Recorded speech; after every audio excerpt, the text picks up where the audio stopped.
agora a gente vai com Livrarias Imortais. Eu não vou dizer que os nossos próximos convidados dispensam a apresentação. Como ótimos escritores que são, não cometeria... não falaria esse clichê na frente deles, então vou logo chamá-los. Rosisca Darcy Oliveira e Rui Castro, acadêmicos, membros da Academia Brasileira de Letras. A mediação é do Rui Campos, diretor da Livraria da Travessa. Bom, boa tarde a todos. A gente vai tentar ganhar um tempo, porque a gente está um pouco atrasado. E invertemos um pouco a programação, né? E eu tenho essa tarefa aqui, que eu, simples mortal, fazer uma apresentação de pessoas que absolutamente dispensam a apresentação, mas então a gente vai começar conversando com Rosisca, depois o Inácio Loyola, que viria, mas teve um problema de médico, que ele não pôde vir de São Paulo. A gente vai ler um texto que ele enviou, em homenagem, e depois conversamos com o Rui, que adora falar sobre livraria, é um dos temas preferidos da vida dele. A gente, muitos aqui, somos testemunhas disso, né? Rosisca, eu estava vendo uma coisa muito interessante, que eu fui olhar assim, os seus livros, né? Assim, para vocês terem uma ideia de quem se trata, né? Então, assim, talvez o primeiro, não sei se é o primeiro, mas consta como sendo o seu primeiro livro, de 75, que é A Libertação da Mulher. Você vê a pessoa que escreveu em 75 esse tema, que hoje é um tema da maior importância, né? Mas, assim, a ideia aqui dessa mesa seria fazer essa homenagem à livraria, né? Às livrarias. Mas a gente está num momento, uma coisa muito interessante, a gente está numa felicidade enorme de ter trazido esse evento das livrarias para dentro da BL, porque um casamento, uma junção, assim, eu acho, de muita felicidade. E eu acho que a BL está num momento assim, de encontro com o público, encontro com a cultura brasileira, muito especial, né? A BL está num momento muito especial. Então, antes da gente falar das livrarias, eu gostaria de te pedir, Rosisca, que você falasse um pouco da BL para a gente, né? Assim, o que é a BL, o que significa ser um acadêmico da BL. Acho que é uma coisa que a gente vai gostar muito de ouvir. Obrigada, Rui. Boa tarde a todos. Ele me propõe um tema, me propõe a responder a uma pergunta, e eu vou ter muito prazer de responder a ela, porque é o que vem me ocupando muito nos últimos anos, né? A Academia Brasileira de Letras, na verdade, não precisaria sequer que se falasse dela, porque a Academia Brasileira de Letras é uma instituição que tem 126 anos e que abrigou, ao longo de 126 anos, uma boa parte da história da literatura brasileira. Se nós formos listar o número de grandes escritores que passaram por aqui, né, sendo chamados imortais, imortais, evidentemente, não se refere à pessoa de ninguém, mas se refere fundamentalmente a uma ambição que eu creio que é de todo criador, que é a recusa da morte e que é o desejo de acreditar que a obra possa ter alguma sobrevivência alguma imortalidade, se pode dizer assim, não é? Mas a academia consagrou essa ideia de que a literatura é imortal. E isso eu creio que foi um grande mérito dela. E qualquer pessoa que visite os nossos arquivos hoje vai encontrar tesouros que confirmam a que ponto nós temos uma devoção, digamos assim, à guarda da memória da literatura brasileira, da história da literatura. Ora, isso é um aspecto da academia, é o aspecto da sua história. Não é necessariamente, não se esgota aí o que é a academia. A academia é uma casa de cultura. É uma casa em que aqui, nesse auditório, se passa a cultura presente também do Brasil. Aqui falam todos aqueles que têm uma ideia interessante, uma ideia nova. Na academia se faz uma revista chamada Revista Brasileira, que eu tenho a honra e o prazer de ser editora dessa revista, que mudou muito ultimamente, porque ela deixou de ser apenas uma revista que se referia fundamentalmente ao passado, para ser uma revista que se refere não só ao mundo presente, mas ao Brasil do futuro, e que traz no nome o seu próprio destino. Quer dizer, ela chama-se Revista Brasileira. Então, ela é uma revista que fala do Brasil, escrita por brasileiros. E isso tudo responde a um desejo que é presente hoje na academia de abrir as suas portas. Quer dizer, nós temos uma expressão na revista, uma seção na revista que se chama ABL Portas Abertas.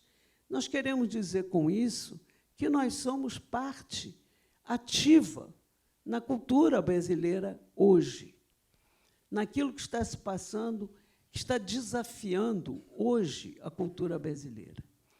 Por isso mesmo, eu acho que essa ideia da BL Portas Abertas é que justifica, fundamentalmente, ela está acolhendo hoje esse encontro. Porque esse encontro, que é um encontro de editores e livreiros, ele vem com problemas que são problemas atuais daquilo que, para nós, é a nossa própria alma, que é o livro.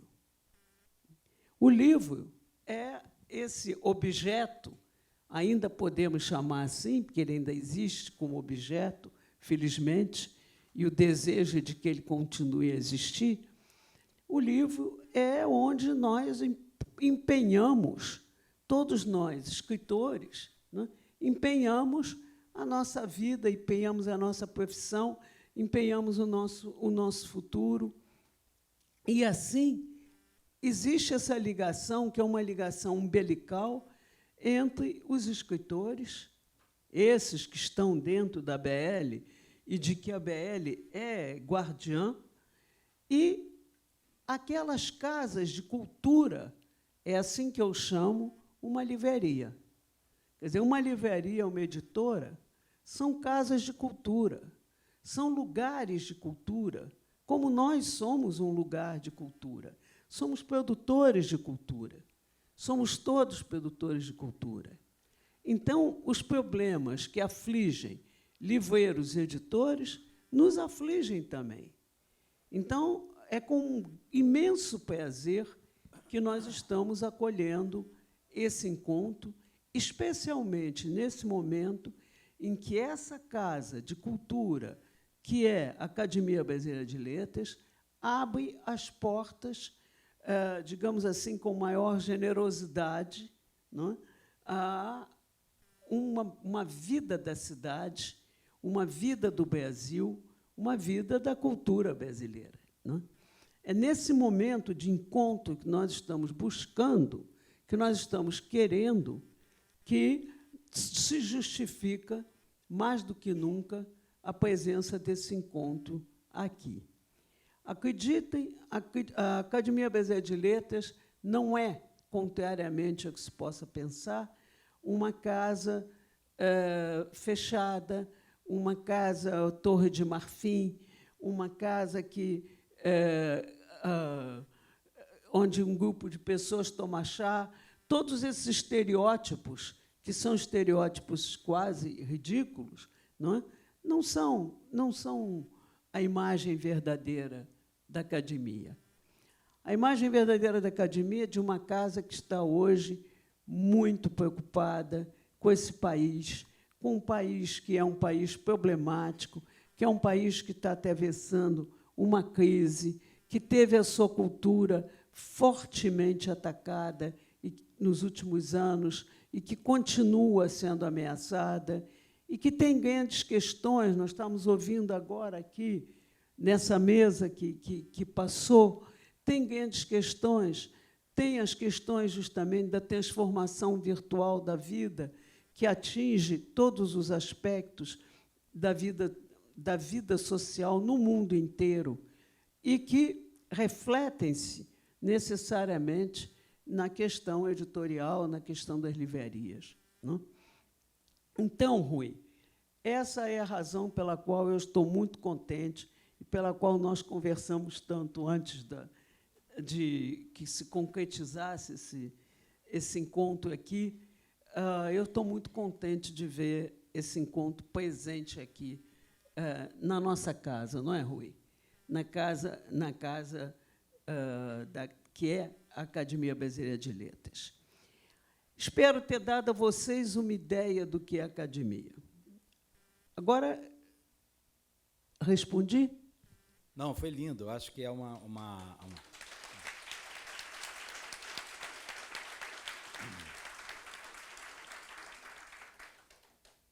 Eu acho muito importante isso, né, assim, de esclarecer, de tornar...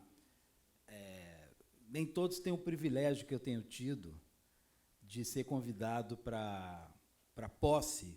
Vocês não sabem o que é a posse de um acadêmico, como eu vim recentemente na posse do Rui. São as melhores pessoas desse país reunidas, e os discursos são longos e você fica tristíssimo quando acaba. E depois a festa que se segue é uma festa deliciosa. Aqui está sendo chamado de Baixo ABL, as noites de posse dos acadêmicos.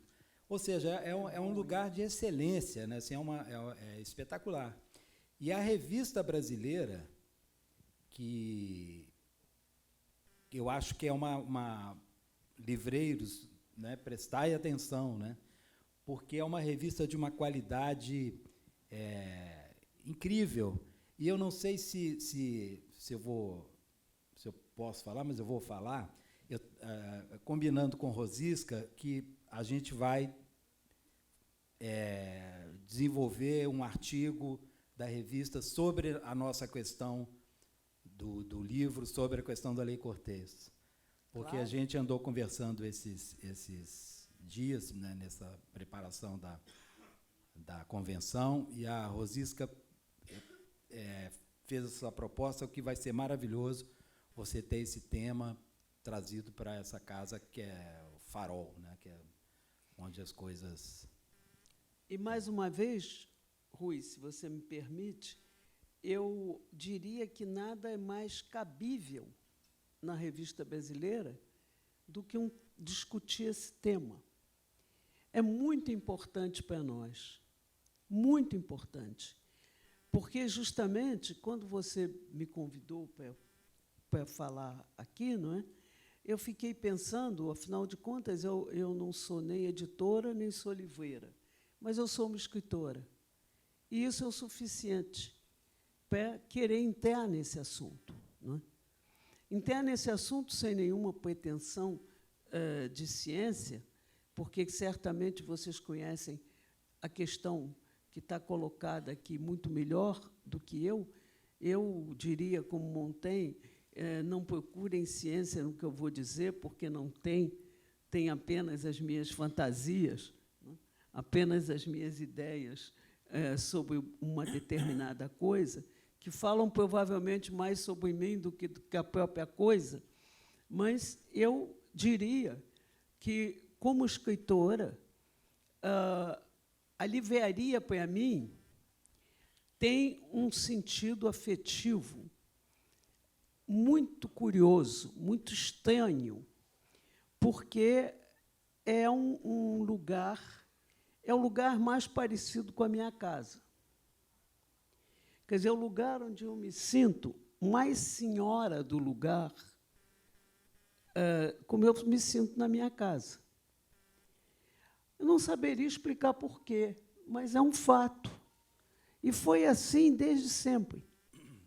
Foi assim desde que eu entrei pela primeira vez numa livraria, que, de certa maneira, eu senti que aquilo me pertencia.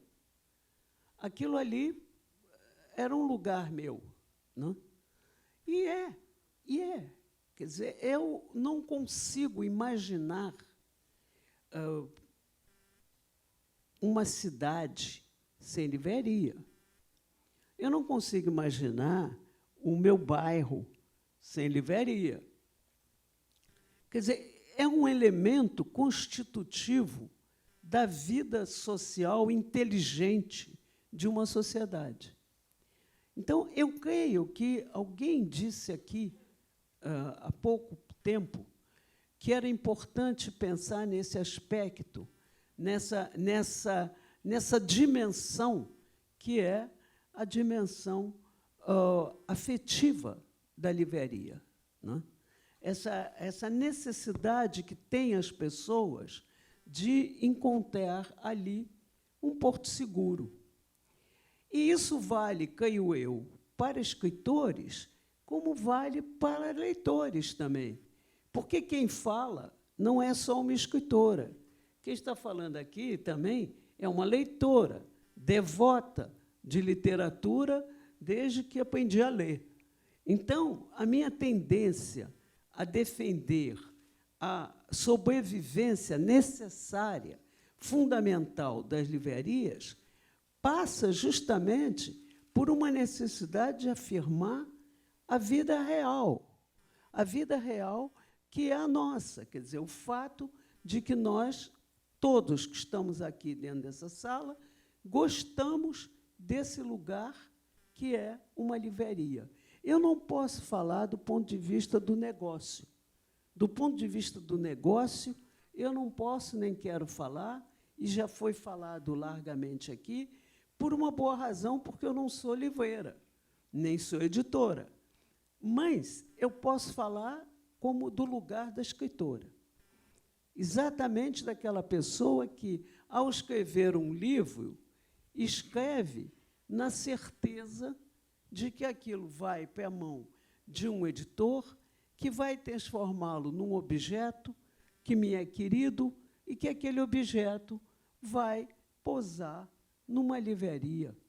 E ali ele estará oferecido ao contato com o público. Sem essa convicção, eu não sei o que você pensa, Rui, mas eu não sei se eu escreveria um livro. Sem essa certeza. Quer dizer, isso faz parte integrante do processo de criação.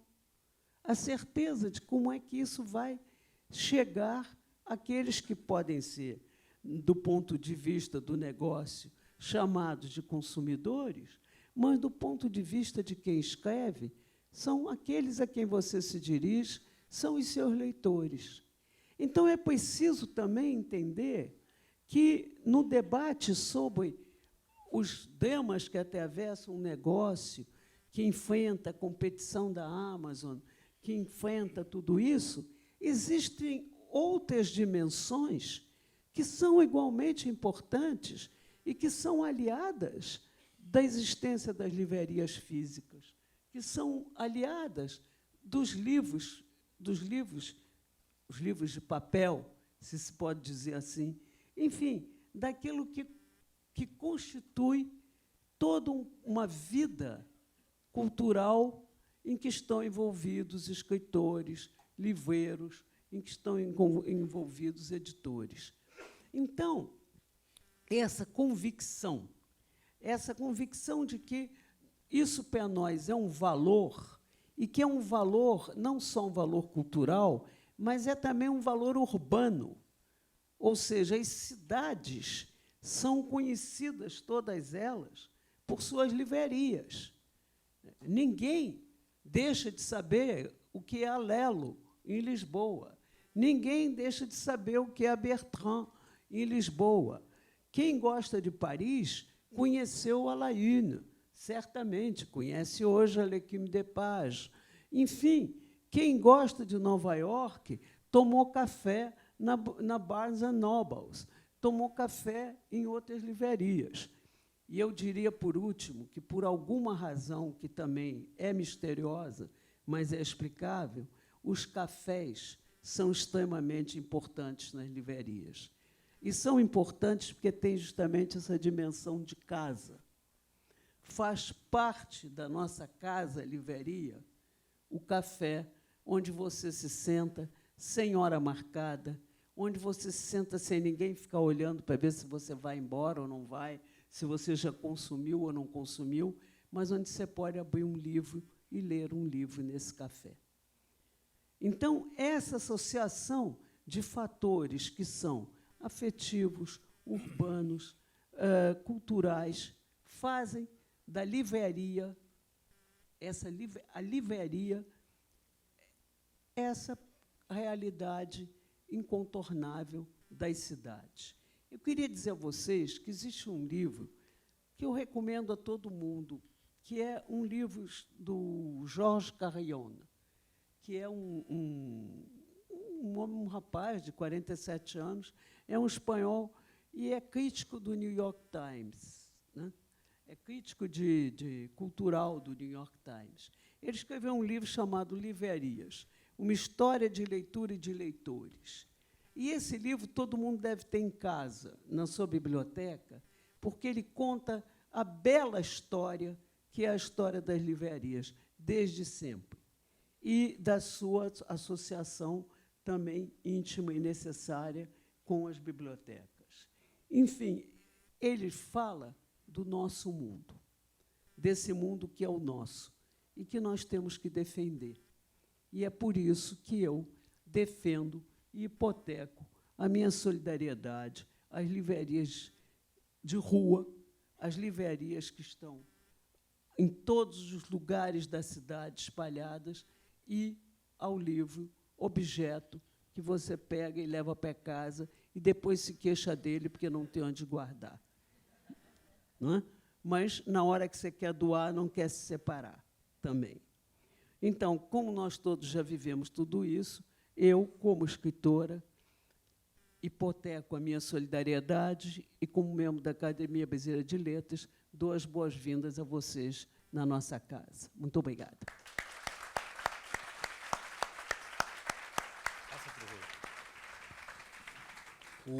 Sobre o livro de papel, né, sobre essa polêmica em São Paulo, que o governo teve a brilhante ideia de acabar com o livro didático impresso, tem uma frase maravilhosa do José de Souza Martins, que ele diz: é impossível amar um link. Isso é lindo, né? É maravilhoso. É muito bom. É. É muito bom. Então, na sequência, a Rosisca, em alguns minutos, ela vai ter que nos deixar. E a gente vai ficar conversando com o Rui. E eu estou um pouco curioso, porque eu preciso dar uma notícia para o Rui. O Rui, vocês conhecem bem, enfim, é o autor que a gente conhece, mas eu acho muito legal isso, porque o Rui ele se confunde com a ideia de biografia, né? Então, ele além das biografias de personalidades incontornáveis, né, o Rui tem algumas biografias sobre a cidade do Rio de Janeiro. Eu acho isso uma maravilha. Eu sou mineiro, não sou carioca, ele também é mineiro, não é carioca, mas somos apaixonados por essa cidade. E o Rui tem essa característica, ele é biógrafo de várias figuras incríveis, também é biógrafo da cidade do Rio, e agora ele é, de certa forma, o biógrafo das biografias. Esse livro último dele, A Vida por Escrito, é uma biografia das biografias, é uma leitura deliciosa, espetacular. Mas eu vou fazer uma pergunta para o Rui, pergunta não, vou dar uma notícia para o Rui. Rui, as livrarias vão acabar porque ninguém mais vai precisar das livrarias, a gente vai comprar tudo na Amazon. O que você me diz disso? Espera um instantinho, só antes do Rui responder, eu quero pedir desculpas a ele, porque eu vou ser privada da sua fala, não é? Porque eu vou ter que sair, infelizmente. Peço desculpas a vocês também, e a você, Rui. Mas eu não fico assim tão triste, porque eu sou privilegiada. Eu sou colega dele na academia, nós estamos juntos todas as quintas-feiras, então eu posso me permitir esse luxo, que é sair antes do Rui começar a falar, o que teria sido um prazer imenso para mim. Estão querendo que eu fique mascarado.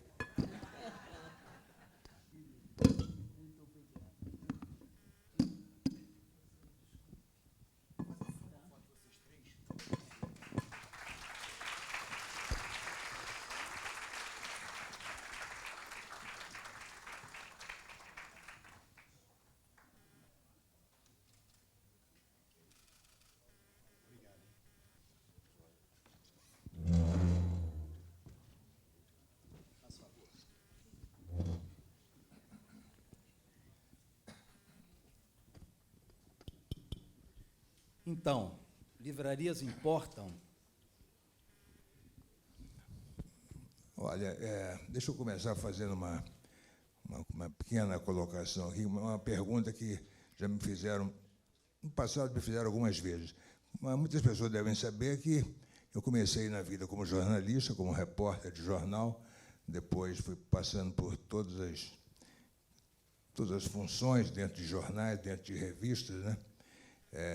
Como repórter especial, como chefe disso, daquilo, editor, diretor, etc., até que um dia, há exatamente 35 anos, eu tive uma ideia de um assunto que me fascinou, eu queria tratar aquele assunto, queria mergulhar naquele assunto, e o problema é que eu descobri logo que ele não cabia em nenhum jornal ou revista em que eu trabalhasse.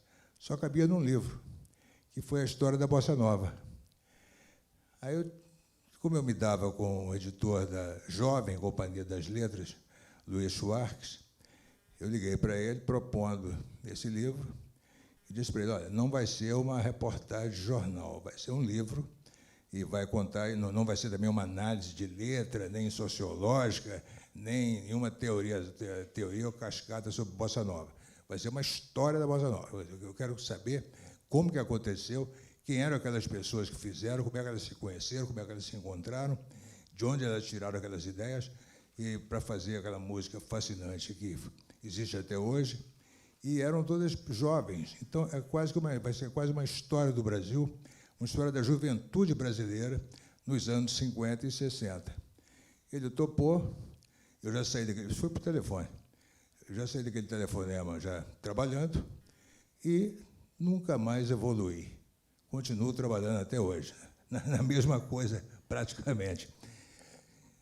Mas aí, no começo, como as pessoas ainda tinham uma certa memória a meu respeito como jornalista, aí supostamente me tornei escritor, publiquei alguns livros, as pessoas ainda me perguntavam o seguinte, você se considera mais ainda você ainda se considera um jornalista ou você já se considera um escritor?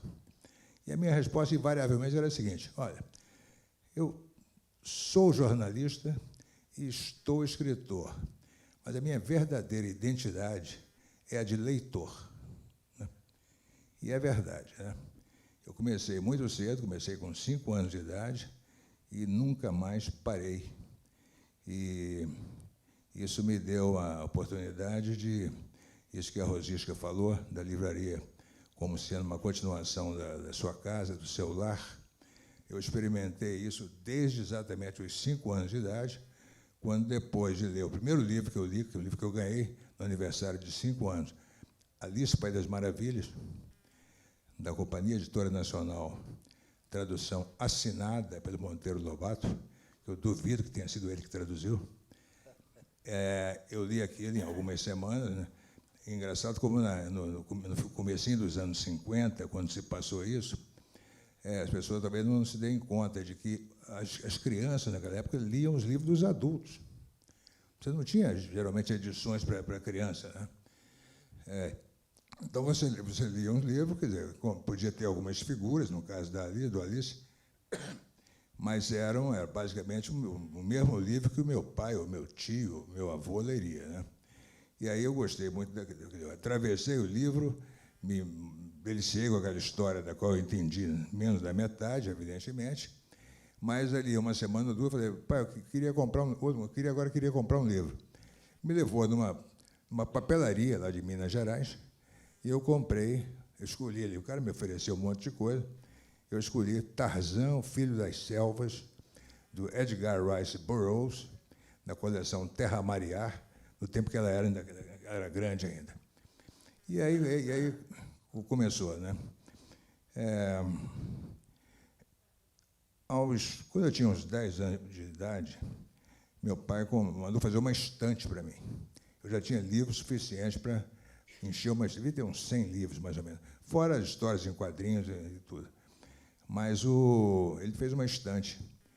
E quando mandou fazer, evidentemente, o marceneiro fez, quando aquela estante entrou na casa dos meus pais, eu fiquei achando que eu era o dono da casa, né? Aquele espaço ali era a porta, a abertura para o mundo, e era também a abertura para um mundo que pertencia exclusivamente a mim, né? Porque os meus livros não interessavam a eles.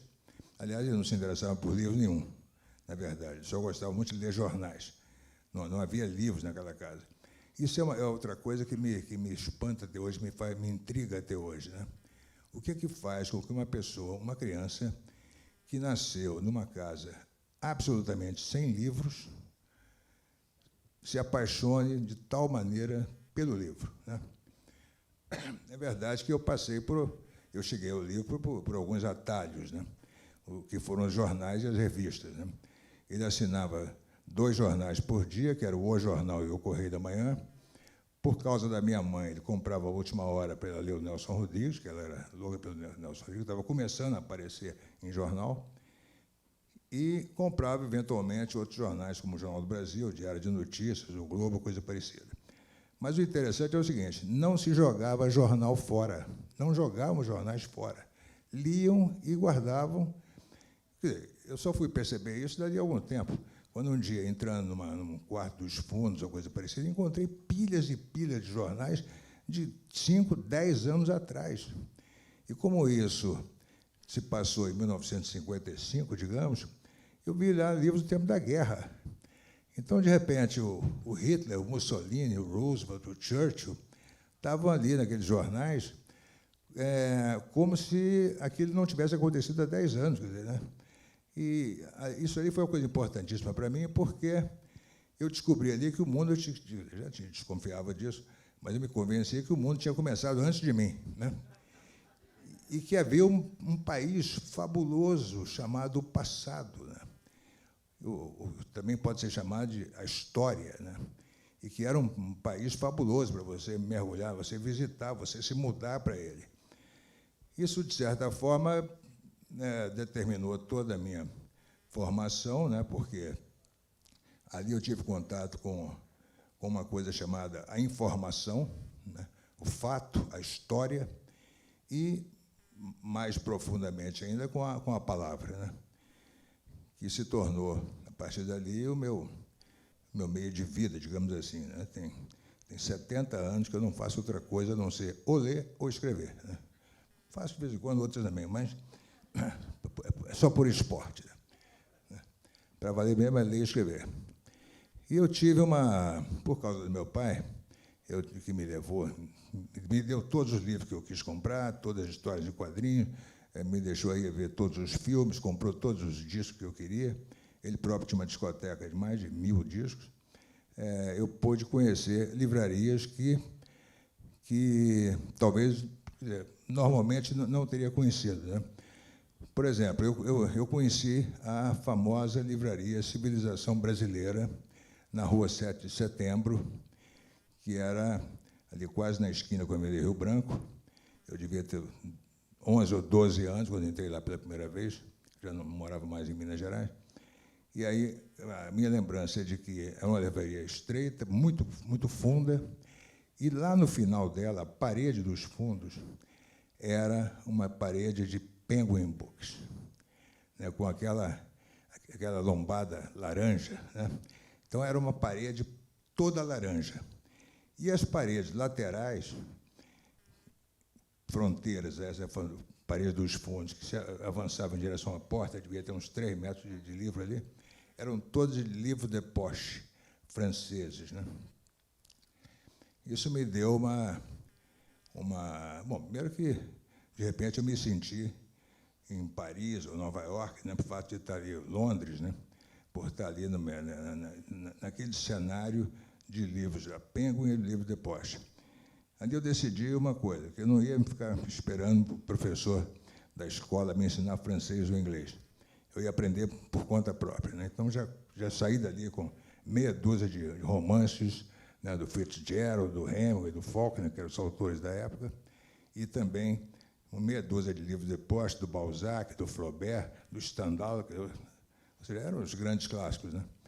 E, com a ajuda de dicionários de inglês, de francês, de português, dediquei os anos seguintes a mergulhar naquilo, e, dali a 2, 3 anos, estava lendo com muita facilidade nas 2 línguas, né?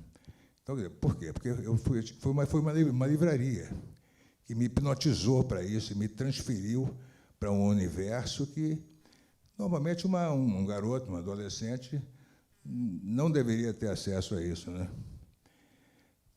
E aí continuou, né? Outra livraria que aí até que eu descobri os sebos, né? Porque, como toda criança, eu era pobre, não podia ficar comprando livro em livraria de verdade. Aí descobri os sebos na figura da livraria São José, na Rua São José. Tinha 2 livrarias, uma ao lado da outra, e eu descobri que havia livros maravilhosos que me interessavam muito, que custavam o equivalente a 1 cruzeiro, ou coisa por aí. Até eu podia comprar aquilo, né? Então, também me tornei um habitué da São José. Quando fui estudar, fazer um cursinho pré-vestibular, ou mesmo a faculdade, aqui perto, na Antônio Carlos, eu matava a aula todo dia, passava horas na São José. Eu posso dizer hoje, qualquer pessoa que vai ao meu apartamento, eu tenho 13 estantes no apartamento, algumas muito grandes. Eu posso garantir que, no mínimo, 50% do que eu tenho é comprado em sebos, né? Outra metade, claro, que em livraria. Mas são livros, né, que não são só edições raríssimas, né? São edições antigas, porque tem livros ali comprados há 50, 60 anos, né? E é impressionante como eles resistem fisicamente. Quer dizer, para você destruir um livro, você tem que fazer coisa muito violenta. Você tem que pisar no livro, rasgar o livro, queimar o livro. E, mesmo assim, ele não vai morrer, porque ele vai continuar vivo na cabeça de todas as pessoas que o leram, né? Então, isso que o Rosisca falou é verdade. Por que eu também me sinto em casa numa livraria? Porque eu já moro numa livraria, né?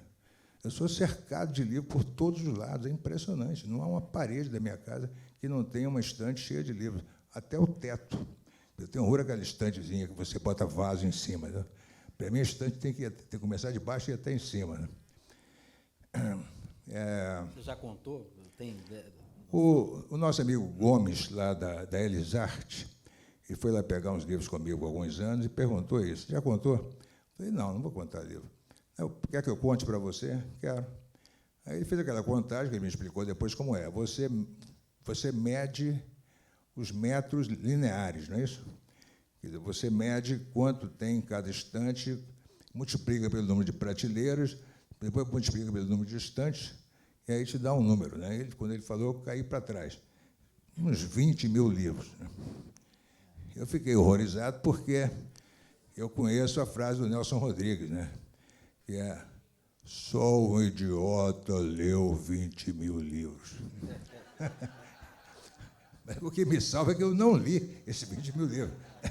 Eu posso ter 20 mil livros, mas eu sou inocente, eu não li os 20 mil. E provavelmente não vou ler nunca. Mas eles precisam estar ali. Eu nunca me arrependi até hoje de um único livro que eu comprei. Nunca me arrependi. Esse livro pode não estar comigo hoje, pode ter ido embora, mas esse livro me foi útil de alguma maneira. Né? Tem uma frase que alguém falou, que eu não me lembro, que a cultura é o que fica depois que você esqueceu todos os livros que você leu. Né? Então, quer dizer, alguma coisa que eu li há 40 anos, de alguma maneira, se reflete até hoje naquilo que eu faço. E o que mais? Eu já dei várias palestras em sebo, né? Em sebos, porque eu entro num sebo, às vezes o empregado, o proprietário me reconhece, me pergunta o que eu quero, me ajuda a achar, manda pedir para mim um livro impresso nos anos 30, enfim, encontra para mim. Então, o sebo também é outra coisa importantíssima para mim, porque no sebo, até mais do que na livraria, eu me sinto cercado de amor. Aqueles livros que estão lá não foram jogados fora. Eles estão lá porque ou o proprietário morreu, não havia mais espaço para guardá-los, ou porque a pessoa teve precisou de espaço, ou precisou de dinheiro, ou coisa parecida, e deve ter até lamentado muito se livrar daqueles livros. O fato é o seguinte: aqueles livros lá não estão mortos, eles já foram amados, e estão ali prontos para serem amados de novo. Né? E por isso que eu me sinto mais em casa ainda no sebo. Além de uma outra coisa também, tanto no sebo como na livraria, nada de mal pode te acontecer. Né? Qualquer pessoa que entra num sebo numa livraria é uma pessoa do bem, senão não estaria ali.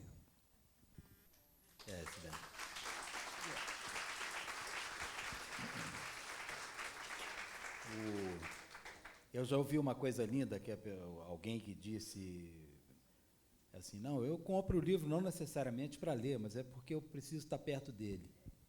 Então, aquele livro que você precisa estar perto. Né? Olha, eu tenho livro no banheiro, tenho livro na cozinha, só não tenho livro no chuveiro. Né? O livro tem que estar à mão, ele tem que estar disponível. De repente, eu faço reconstituições históricas, né? ou da vida de pessoas, ou da vida da época, né? de lugares, né? Basicamente do Rio. Isso é uma coisa não só muito ampla, mas muito vaga. De repente, eu posso precisar de um livro, posso precisar de uma informação sobre o que estava acontecendo no Rio, em 1944, na área da obras públicas, ou iluminação, ou água, tratamento da água, coisa parecida. Né? Coisa mais fora da minha área possível. Né? Mas, de repente, eu me lembro que eu tenho um livro que talvez tenha essa informação. E eu vou lá e ele tem essa informação. Né? Eu tenho feito livros ultimamente de reconstrução históricas, né? Como o último, que foi o Metrópole Beira-Mar, que é a história do Rio moderno dos anos 20, tão moderno que não precisou ser modernista.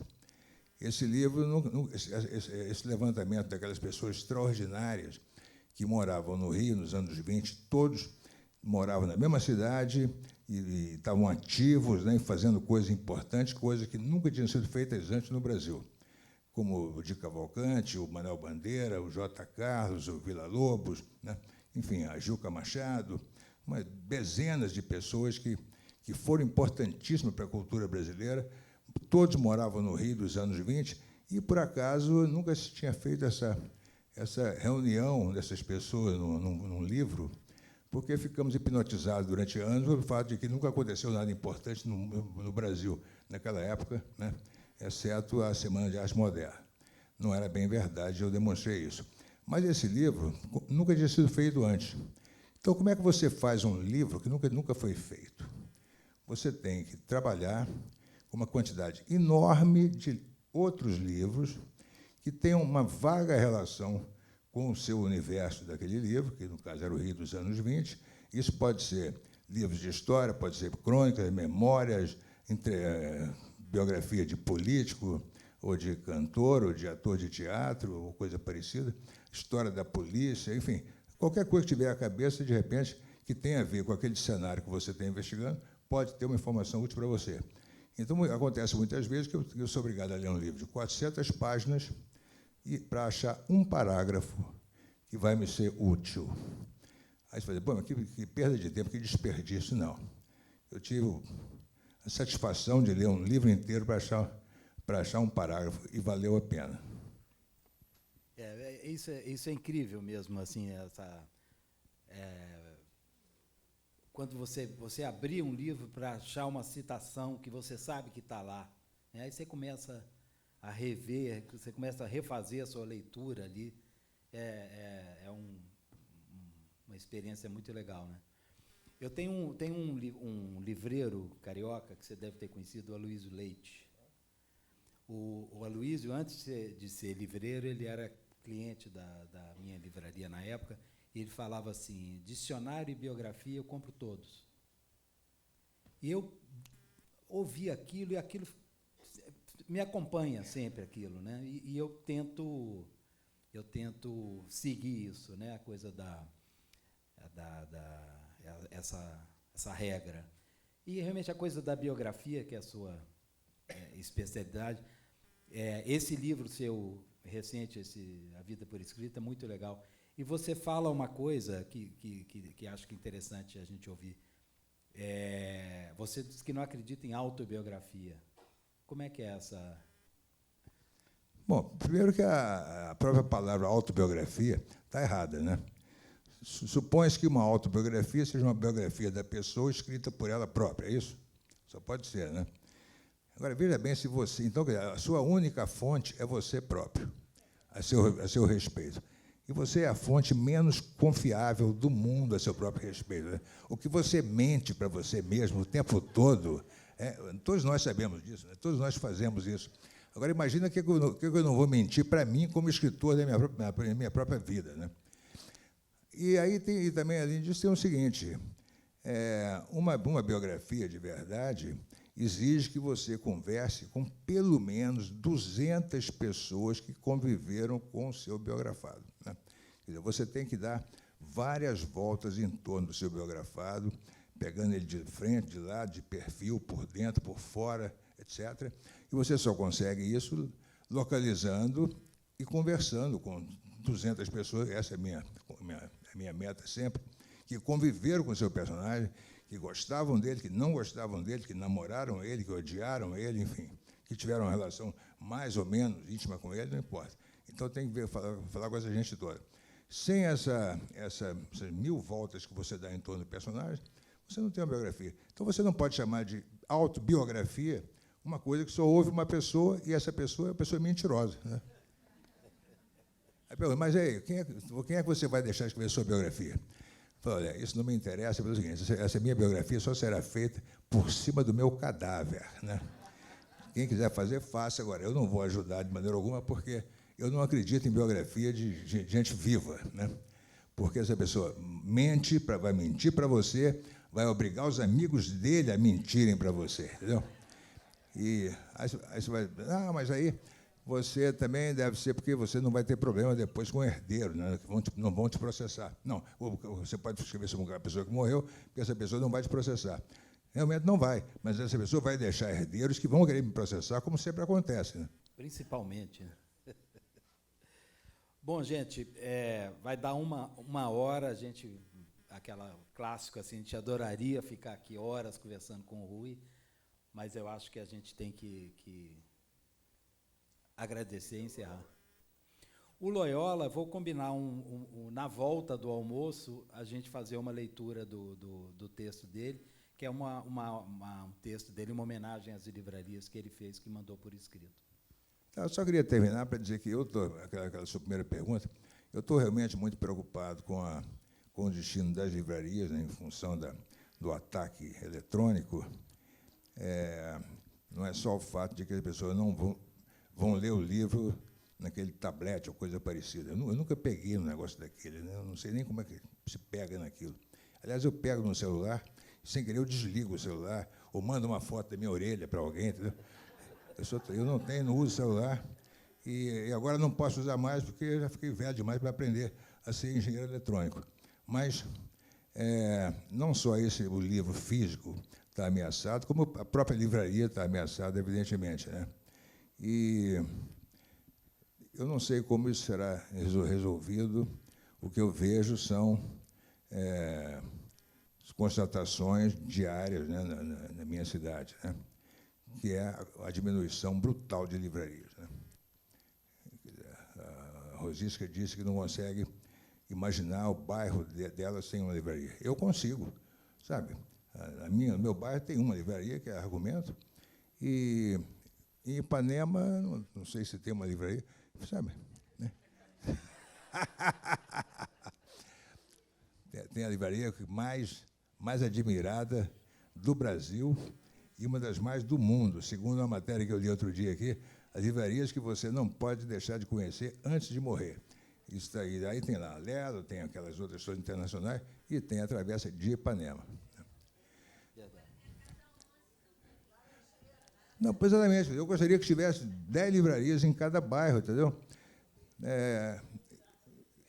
Eu não sei se tem Copacabana, tem livraria?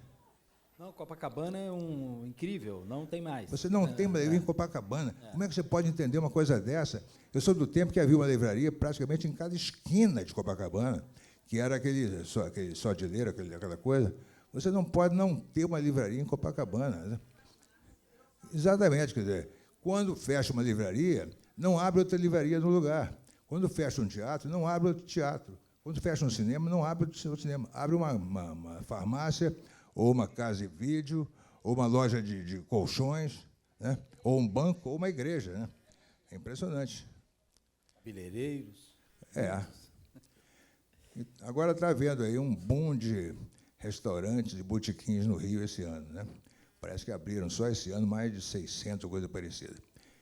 Eu acho ótimo. Agora, gostaria que abrisse também uma livraria, sabe, uma galeria de arte, uma casa de música, de alguma maneira, né? Você não pode, realmente, uma cidade não pode viver só de comida e bebida, né? É um momento delicado, mas a gente assiste ao mesmo tempo, assim, isso no mundo todo, né? Teve um influxo e voltando a surgir novas livrarias, novos empreendimentos. A Casa 11 de Laranjeiras é mega recente. Você vê que todos empenhados em entrar de uma forma séria no mundo dos livros, com essa presença linda aqui que eles estão. Pois é, em Nova York eu vejo, realmente a Barnes & Noble fecharam todas as Barnes & Noble, mas aí abriram pequenas livrarias no Village, né, que são formidáveis. A própria Barnes se recuperou, né? Ela manteve, as que foram mantidas estão bem, né? Recuperaram. Sob a liderança desse livreiro inglês, o Daunt, que o Marcos Pereira falou tão bem dele aqui, que realmente espetacular. Ele está dirigindo agora a Barnes e a coisa se recuperou. Eu gostei muito dela, eu sempre achei meio supermercado de livro. Eu gostava da Doubleday, principalmente a pequenininha, né? Tinha duas, uma pequena e uma grande, na Quinta Avenida, que era uma livraria charmosíssima e tudo. Agora, essa livraria tipo supermercado, quer dizer, ela precisa existir, evidentemente, né? Mas deveria haver um espaço, quer dizer, eu não imagino que como uma pequena livraria, né, com uma coisa mais setorizada, mais um nicho, né, ou mais literatura, ou ensaio, ou filosofia, ou sei lá o quê, não possa ser rentável num cantinho de uma rua antiga ou charmosa, sei lá, de um bairro, né? A gente gosta de falar no nosso grupo de livreiros, a gente tem uma coisa que a gente fala sempre, não existe nenhuma livraria igual a outra, e nenhuma é substituível, né? Cada livraria com sua proposta, cada livraria com a sua estratégia. Isso é que é lindo, né? Assim, essa bibliodiversidade, essa capacidade de mostrar de tudo, toda a riqueza que precisaria ter o mercado do livro, né? Mas se o mercado do livro é igual ao mercado editorial de revista, por exemplo, eu trabalhei na Editora Abril numa época em que as revistas vendiam 300, 400, 500 mil exemplares. Uma revista que vendesse 40 mil, eles fechavam. Né? É impressionante. Isso nos anos 80. 40 mil não é nada, tem que fechar, isso dá prejuízo. Hoje você não tem mais as grandes revistas de de venda nacional. Mas você passa numa banca e vê uma quantidade gigantesca de títulos, né, de todos os nichos possíveis, que não podem vender. Se vender 10 mil de cada um, acho que é muito, entendeu? Então, quer dizer, o mercado mudou, como disse o nosso colega aqui, mas imagine que tenha mudado também em relação aos livros. Quer dizer, você não tem mais as grandes tiragens, mas você pode não ter prejuízo com pequenas vendas de muitos títulos, né? Essa relação mudou muito, né? Um tempo atrás você não fazia o menor sentido você fazer menos de 3 mil exemplares e tal. Hoje você já consegue isso de alguma forma, né? Já tem essa possibilidade. Mas, enfim, eu acho que a melhor notícia, o que anima muito, é quando a gente sabe que o setor que mais cresce, o setor de venda de livros que mais cresce no mundo todo é o juvenil. Né? Isso é lindo, né? Porque abre todo um futuro aí, né? Toda uma... Então, vou aproveitar para informar que está saindo essa semana um livro chamado Alice no País do Espelho, que é a continuação do Alice no País das Maravilhas, também traduzido por mim, pela Companhia das Letrinhas, cujo número 1, há 20 e muitos anos atrás, foi Alice no País das Maravilhas. Né?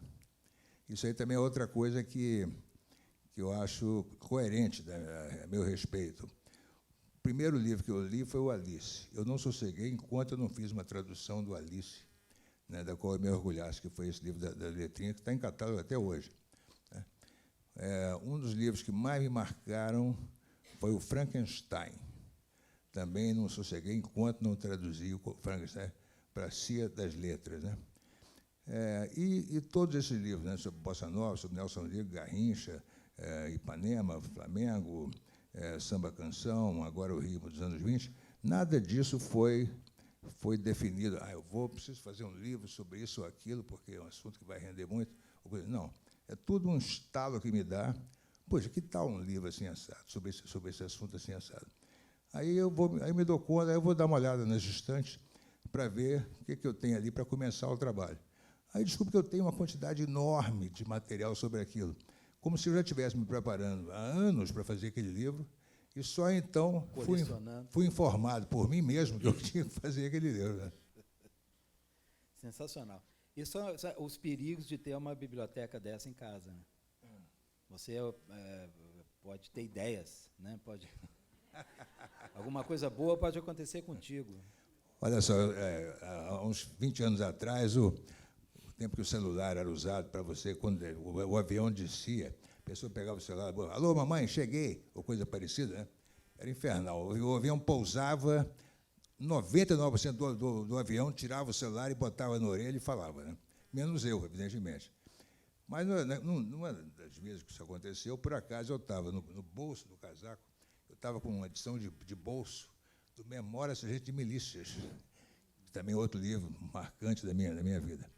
Então, no que todo mundo tirou o celular e botou na orelha, eu automaticamente tirei também o livro e botei na orelha. E o mais incrível, eu ouvi os personagens falando. É impressionante. Obrigado.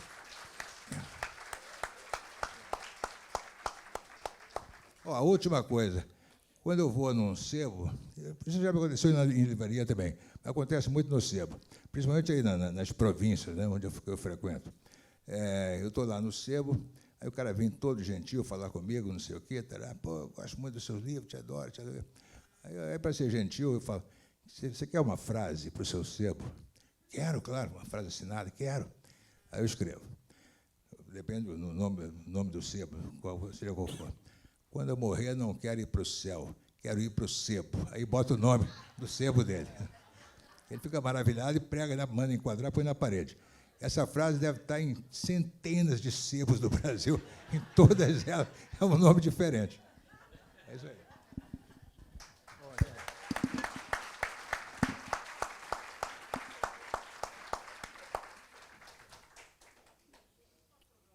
Sim.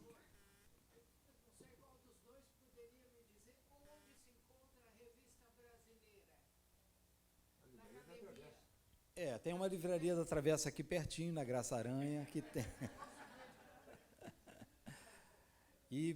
Obrigado, gente.